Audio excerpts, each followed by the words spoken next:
Good morning, all you party people out there. This time, today, I would like to talk about my second 4 days. So like day 4 through 7 on the Appalachian Trail. Last time, we left off with me and this young lady getting picked up on the side of the road. We're gonna call her, let's call her Squirrel.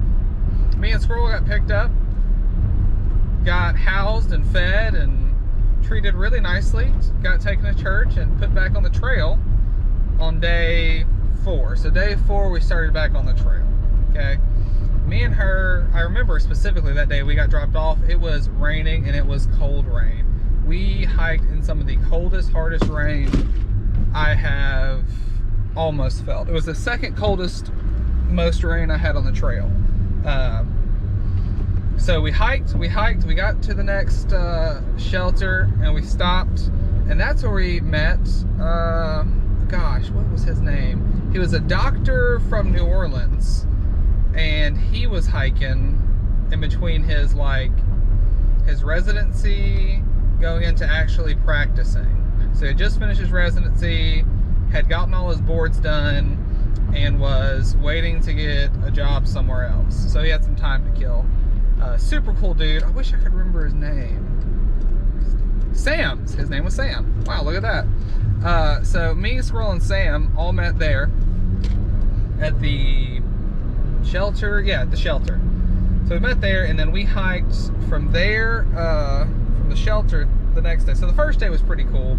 I was feeling good. We're back on the trail. No issues. Okay. I had fixed my foot problem. I had loosened up my shoes, and the shoes were now feeling right. Which they should have, because I had already put a bunch of miles into them. There should have been no issues. None. But for some reason, there's a few. And that was me tightening my shoes too tight. So I learned, I moved forward. From there, we went and we decided to hike, say like a 12-mile day or something like that. We didn't make it to the 12 miles. We got to a really steep mountain. And I mean, really steep. It is the Appalachia. And we got halfway up it. We were gonna dry camp. We got some extra water. We packed up our bags with the extra water. So I had like 5 liters of water, where I usually carry 2, which is like an extra 6 pounds, which makes a difference when it's on your back. It really, really does. So got the extra 6 pounds on my back. We're going up the mountain, and almost to the top, we're like, screw it. I'm tired, you're tired, you're tired, we're camping right here. And we set up camp right there. I think they both were hammock campers, and I had a tent. It was definitely more of a hammocking spot, because the ground wasn't that flat. There wasn't many good, or really any good tent sites. I put mine on the side, and we just camped there that night. Fun fact, this was also one of the nights that the last season of Game of Thrones came out. And me, I'm an avid Game of Thrones fan. So I actually used up my entire battery on my phone and my backup battery with me laying on the ground, shivering my tail off with my phone up. Okay, with my phone up, I'm holding my phone up, I'm laying on the ground, because if I set my phone down, I lose all the reception. I lose all the reception. So I have to lay there on my back, hold my phone up if I want to see the newest episode of Game of Thrones. And I want to see the newest episode of Game of Thrones, because my 2 study buddies from nursing school, we all sit there and group text message jokes and stuff about the latest episode. So I was like, I can't be the one guy that just finished school and doesn't keep up with his friends. I was like, I gotta watch it, I gotta be on board. And if y'all remember, the best part about the last season of Game of Thrones wasn't the actual season, because let's be real, they kind of dropped the ball. They did drop the ball. Okay. My favorite thing was all the memes that came out. So like, you sit there, you watch the episode, and then right after that, there is just funny shit about all the Game of Thrones. It was the highlight of Game of Thrones, was all the memes, and me and my study group actually being able to kick back and talk about it. So of course I had to watch it. So that night I stayed up till whenever it came out, on the side of a mountain, freezing my tail off with my little phone up above me. I'll never forget that as long as I'm alive. I hope not. Dementia's a thing. But so did that night. Well, the next day we get back to hiking, and we hiked, so we hiked like maybe 10 miles that day. We kind of cut it short. Well, the next day they want to do 12, kind of inch it up and inch it up. And the next day I was like, sure, yeah, let's do it. So we hiked, and we got down to the shelter that we were headed to. And I'll tell you what, I can't remember the name of it, but this shelter was the prettiest shelter I have ever seen in my life. The shelter was like a quarter mile off the main trail. It was downhill down to the shelter, and it had a little spring that actually came in front of it. So it's like, you've got your shelter, it's beautiful little like cove kind of feeling area, and the stream right there next to it, bear bags over here on your left. I mean, it was just picturesque. It was awesome. That was the night that I found out you should never bring wasabi soy sauce almonds. Wasabi soy sauce almonds. They're the best almonds ever made. They're delicious. They're a little spicy, a little salty. Just makes my mouth water just thinking about it. Delicious. Don't bring them backpacking because the squirrels will find them. We had, I think, like 8 bear bags up on the line. And you know which bag they went to? They went to my bag. And they didn't actually touch anything else. They went down to the side of the bag.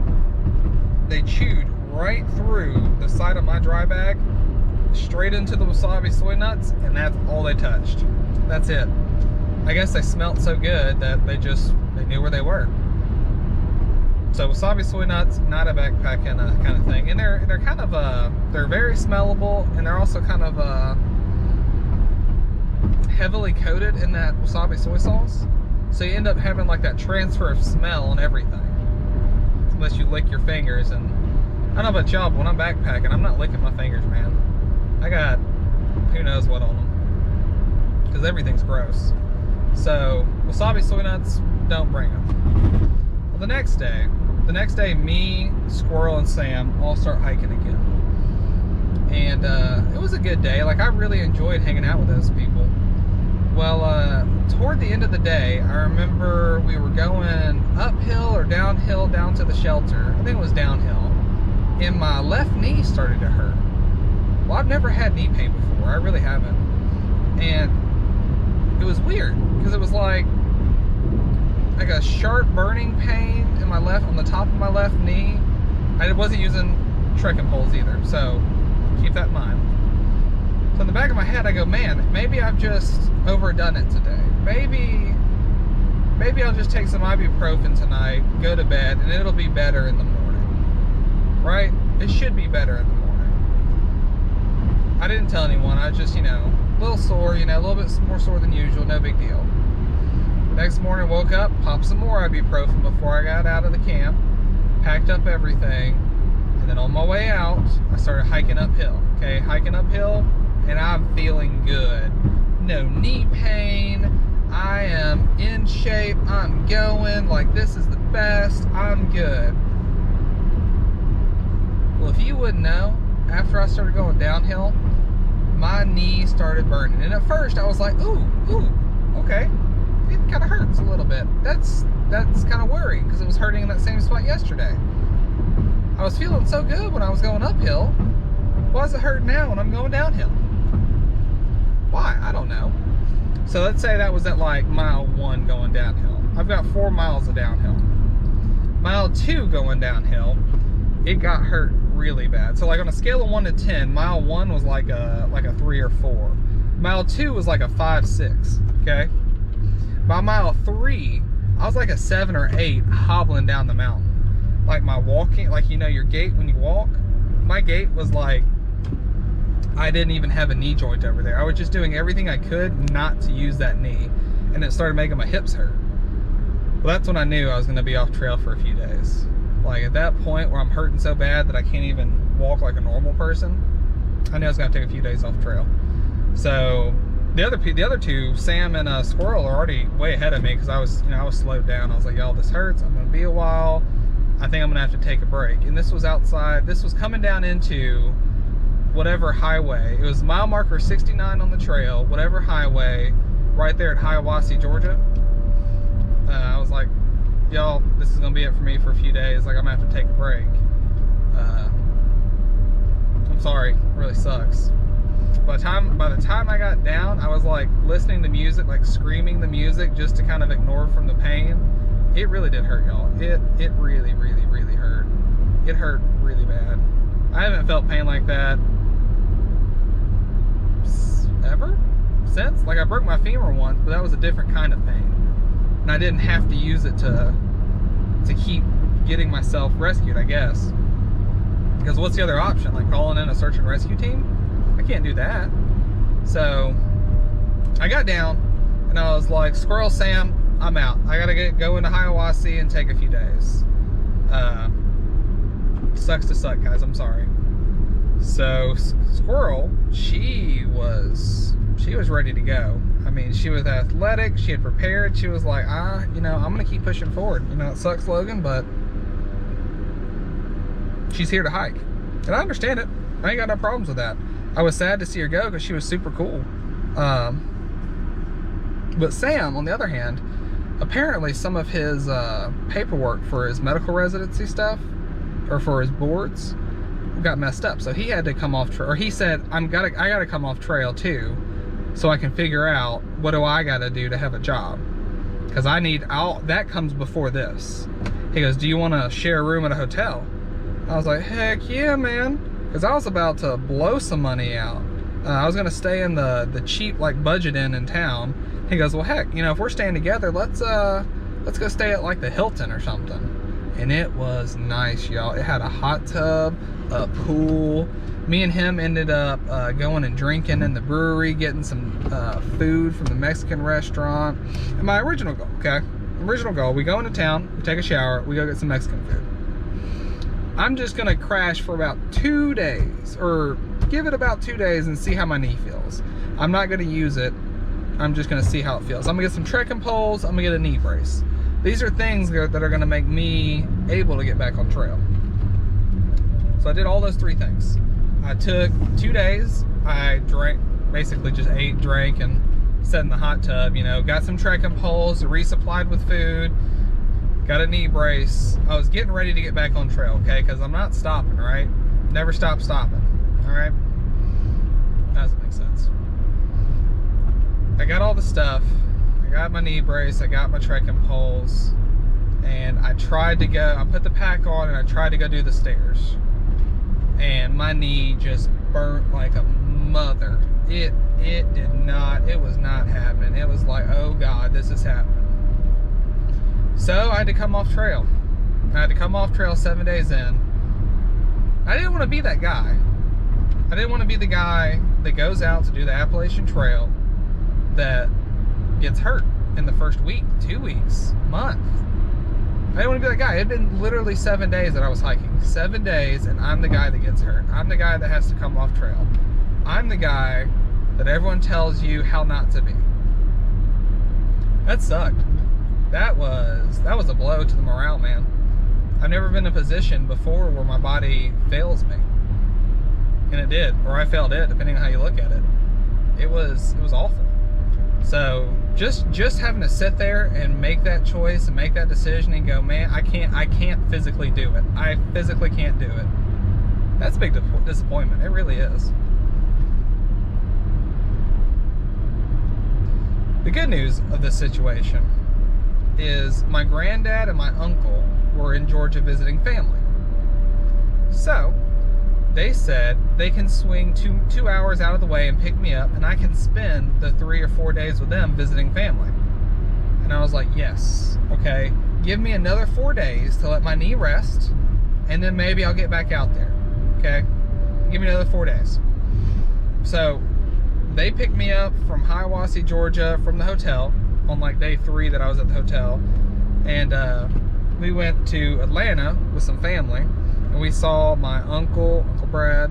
We saw, I don't know if I saw any of my cousins. We saw some cousins that they knew, but I always forget their names. They're older, like 70s, 80s, and you know, with extended family that are that much older than you, it's really hard to keep up with them. So, I mean, we saw family. I just don't remember all the family, But I got to spend a lot of quality time with my uncle and my granddad. Like, me and my uncle went to a baseball game. We went out to eat. We went swimming together. I was able to drive for him and help him pack up stuff. It was really cool. So I did 4 days on the trail. 4 days I came off and I was hurt. So that's day like 7 on the trail. I was in Hiawassee, Georgia. Day 10 is when they picked me up to go to Atlanta to see family. Day 13, 14, okay? They're getting ready to come back home to Memphis. And they're like, Logan, which way are we driving tomorrow? Are we gonna be taking you back to Hiawassee to put you back on the trail? Or are we going to Memphis with you and you're gonna be in Memphis? I was like, guys, I don't know.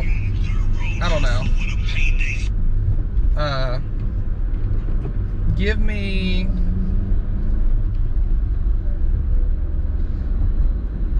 I was like, guys, I don't know. Give me like an hour and let me go test out my body and see what I can do. So what I did was I put on my backpack and my trekking poles. I'd watched a bunch of videos on how to use them now, so now I'm like an expert. Put on my backpack, got my trekking poles, went out and walked on flat ground for about 30 minutes. I just walked around the hotel, walked up and down the streets, went everywhere, okay? I came back and I was like, all right, my knee feels okay. Let me go do some stairs. So I walked up the stairs. It was 10 flights of stairs. Went up the stairs. I was like, all right, I'm feeling pretty good. And then I started going down the stairs. And on the way down, my knee went on fire. It hurt. It was so bad I couldn't even make it down all 10 flights of stairs. I was like, I'm out. I can't go get in the backwoods and have to get search and rescue. I can't be that guy. I can't do that. So I'm actually out. I'm out. Like, I gotta go back to Memphis and let my knee heal. I'm that guy. I am that guy. I didn't want to be that guy, but I'm that guy. I didn't train, I didn't prepare, I just thought I could go out there and do it. My mistakes, I tried to keep up with people that were actually in shape and actually motivated to go and do. And that's not what I wanted to do. I just ended up with cool people and I didn't want to lose the cool people. It was awful. So I hurt myself. Have to go back to Memphis, and then what do I do from there? And then you come back and you're a failure. You failed. So how do you remedy that? That's what we're going to talk about next time. What did I do to make it better? What did I do to actually make things happen for me? Because you cannot take that kind of hit to your morale without doing something to like bring yourself back up. I truly believe it. Like, these people that like fail at the very end, that can't like go back and finish, I feel for you, man, because that's awful. I don't know what to tell those people, because it's not what I did. But I am gonna talk about that next time in the Appalachian Trail Logan stories. So I appreciate y'all for watching. I'm gonna keep this up. I really am. What did I say?